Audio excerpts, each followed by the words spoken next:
ஆடவர் உலகம் வேட்டியில் உதயம். உதயம் வேட்டிகள் ஷர்ட்டுகள். IPL தொடரின் லீக் போட்டிகள் முடிவடைய உள்ள நிலையில் கொல்கத்தா மற்றும் ராஜஸ்தான் அணிகள் பிளே ஆஃப் சுற்றுக்கு முன்னேறியுள்ளன. மற்ற 2 இடங்களை பிடிக்க மற்ற அணிகள் என்ன செய்ய வேண்டும் என்பதை விவரிக்கிறார் செய்தியாளர் சந்தானகுமார்.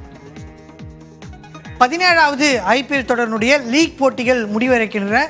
ராஜஸ்தான் மற்றும் கொல்கத்தா அணிகள் பிளே ஆஃப் சுற்றுக்கு முன்னேறினாலும் மீதம் இருக்கக்கூடிய 2 இடங்களில் 5 அணிகள் போட்டிட்டு வராங்க. குறிப்பாக பார்த்தா சன்ரைசர்ஸ் அணியை பொறுத்த வரைக்கும் பார்த்தா 14 புள்ளிகளை ஏற்கனவே பெற்றிருக்கிறதுனால ஒரு புள்ளி மட்டுமே பெற்றால் கூட அவங்க பிளே ஆஃப் சுற்றினுடைய வாய்ப்பை இறுதி செய்ய முடியும். 2 போட்டிகள்லையும் வெற்றி பெற்றால் அவங்க முதல் 2 இடங்களில் ஏதேனும் ஒரு இடத்தை பிடிக்க முடியும். அடுத்து சென்னை சூப்பர் கிங்ஸ் அணியை பொறுத்த வரைக்கும் பார்த்தா 14 புள்ளிகளை பெற்றிருக்கிறாங்க. அதில் பெங்களூரு அணிக்கு எதிரான போட்டியில் வெற்றி பெற்றால் அவங்க நேரடியாக பிளே ஆஃப்க்கு போவாங்க. இல்லை பெங்களூரு அணிக்கு எதிரான போட்டியில் தோல்வி அடைஞ்சாலும் கூட பார்த்தோன்னா 200 ரன்களுக்கு மேலே பெங்களூரு அணி குவிச்சிருந்தா 18 ரன்களுக்குள்ள சென்னை அணி தோல்வி அடைந்தாலும் கூட சென்னை அணி ரன் ரேட் அடிப்படையில் பிளே ஆஃப் சுற்றுக்கு முன்னேறும்.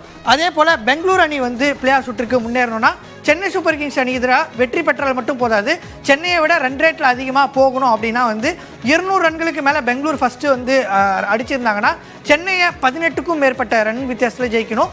இல்லை இரண்டாவதாக பேட்டிங் செஞ்சு சென்னை 200 ரன்களுக்கு மேலே குவிச்சிருந்தா 18 புள்ளி ஒரு ஓவர் வித்தியாசம் அந்த இதுக்குள்ளேயே வெற்றி பெற்றால் பெங்களூர் பிளே ஆஃப்க்கு போவாங்க.